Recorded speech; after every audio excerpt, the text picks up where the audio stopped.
दोस्तों, भगत सिंह इतने दूरदर्शी थे कि उनके विचार आज भी काफ़ी प्रासंगिक लगते हैं। उनके विचार पढ़ने से ऐसा लगता है कि वे आज की देश की ज्वलंत समस्याओं पर बात कर रहे हों।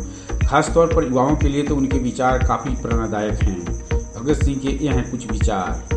देश के बड़े नेताओं ने अपने आदर्श के प्रति आस्था खो दी है और उनमें से अधिकांश को जनता का विश्वास प्राप्त नहीं है। अगर किसी विशाल हृदय की आवश्यकता हो तो युवकों के हृदय को टटोलो।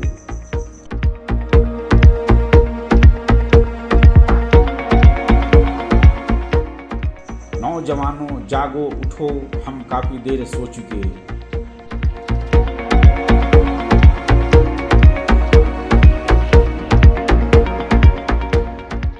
धार्मिक अंधविश्वास और कट्टरपन हमारी प्रगति में बहुत बड़े बाधक हैं।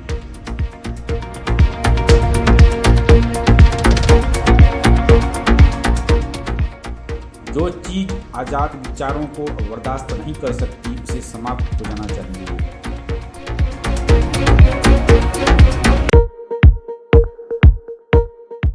नौजवानों को चाहिए कि वे स्वतंत्रता पूर्वक, गंभीरता से, शांति से और सब्र के साथ चल सोचें।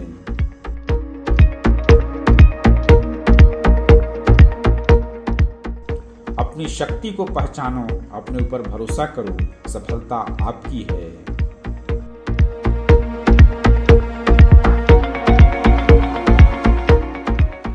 सफलता मात्र एक संयोग है, जबकि बलिदान एक नियम है।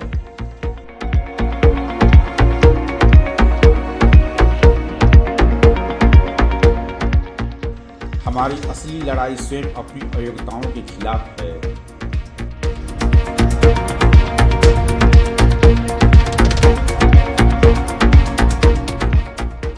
संगठनबद्ध हो, अपने पैरों पर खड़े होकर पूरे समाज को चुनौती दे दो, तब देखना कोई भी तुम्हारे अधिकार देने से इनकार करने की जरूरत न कर सकेगा। सुधार हमेशा नौजवानों की शक्ति, साहस, आत्म बलिदान और भावनात्मक विश्वास के बल पर ही प्राप्त हुए हैं।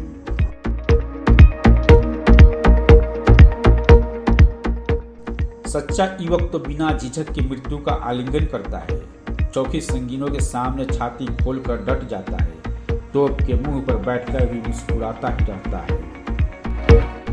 अछूत कहलाते हैं, उनके स्पर्श मात्र से धर्म भ्रष्ट हो जाएगा। उनके मंदिरों में प्रवेश से देवगण नाराज हो उठेंगे। कुएं से उनके द्वारा पानी निकालने से कुआं अपवित्र हो जाएगा। ये सवाल 20वीं सदी में किए जा रहे हैं, जिन्हें कि सुनते हैं शर्म आती है। हमारा देश बहुत अध्यात्मवादी है, लेकिन हम मनुष्य को मनुष्य का दर्जा देते हुए भी झिझकते हैं। सबको प्यार करने वाले भगवान की पूजा करने के लिए मंदिर बना है, लेकिन वहां अछूत जाग घुसे तो वह मंदिर अपवित्र हो जाता है, भगवान रुष्ट हो जाता है।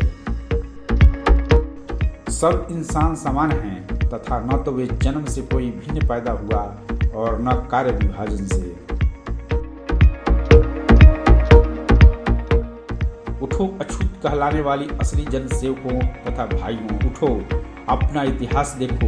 गुरु गोविंद सिंह की फौज की असली शक्ति तुम्ही थे। शिवाजी तुम्हारे भरोसे पर ही सब कुछ कर सके, जिस कारण उनका नाम आज भी जिंदा है। तुम्हारी कुर्बानियां स्वर्ण अक्षरों में लिखी हुई हैं।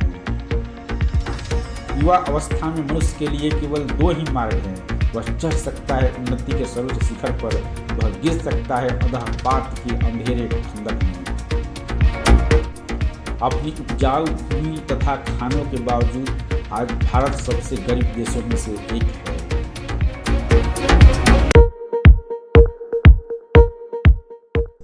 क्या हम अवसर की प्रतीक्षा करेंगे या किसी अज्ञात की प्रतीक्षा करेंगे जो हमें महसूस कराए कि हम दलित लोग हैं? क्या हम इंतजार में बैठे रहेंगे कि कोई दैवी सहायता आ जाए या फिर कोई जादू हो जाए? पीपल की एक डाल टूटते ही हिंदुओं की धार्मिक भावनाएं चोटिल हो उठती हैं।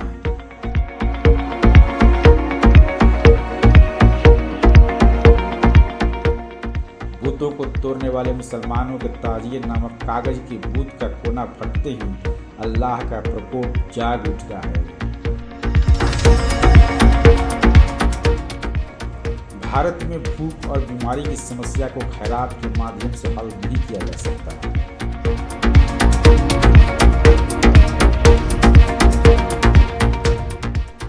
क्या धर्म घर में रखते हुए भी लोगों के दिलों में भेदभाव नहीं बढ़ता?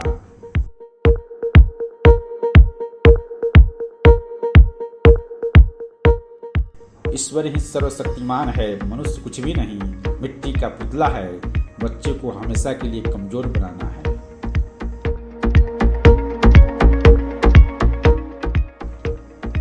छूत अछूत शब्दों को जड़ से निकालना होगा।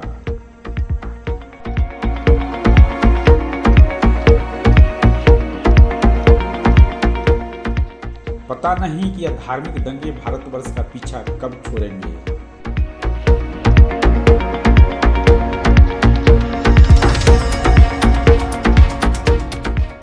कोई बिरला ही हिंदू, मुसलमान या सिख होता है जो अपना दिमाग ठंडा रखता है।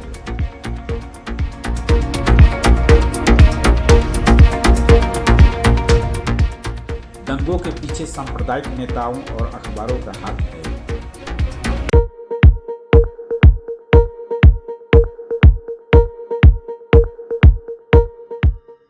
जो नेता हृदय से सबका भला चाहते हैं, ऐसे बहुत ही कम हैं।